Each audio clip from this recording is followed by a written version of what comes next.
Let's talk about the big question on everyone's mind right now.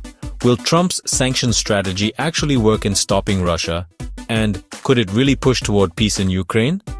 Okay, so here's the deal. Right now, there's this massive new sanctions package aimed at Russia, just sitting in political limbo. Picture this. Senators from both sides, Lindsey Graham and Richard Blumenthal, have come together to propose tariffs so high, they're calling them bone-breaking. We're talking up to 500% tariffs on any country buying Russian oil, gas, or uranium. And who buys most of that? China and India. That's nearly 3/4 of Russia's energy business. The whole point? To squeeze Russia's war machine until it hurts. But here's where it gets complicated.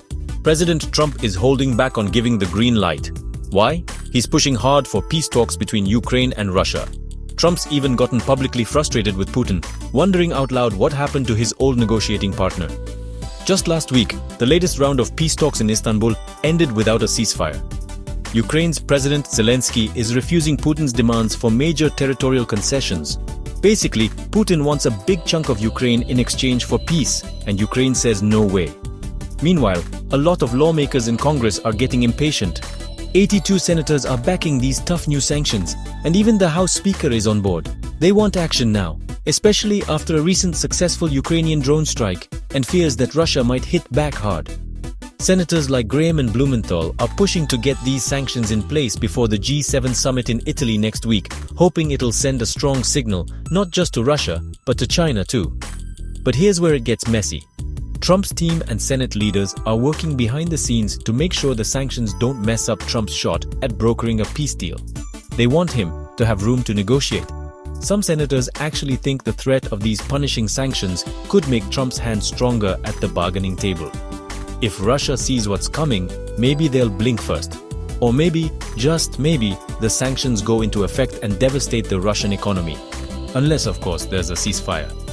But not everyone is convinced. Senator Blumenthal says Putin is just playing games, not serious about peace at all. And after meeting with French President Macron, Senator Graham is convinced Putin only cares about breaking up Ukraine. So here's where we stand. This is a true political balancing act. If the sanctions go through, they could hit Russia where it hurts and possibly force Putin to negotiate. But if Trump moves too soon, he risks losing leverage at the peace table or letting talks collapse altogether. The next few days are going to be crucial. The world is watching to see whether Trump can pull off a diplomatic win or if Congress will take matters into their own hands with these bone-breaking sanctions. So, will Trump's sanctions strategy work? Honestly, it's a high-stakes gamble. One thing's for sure. I'll be watching, and you should too. Thanks for tuning in.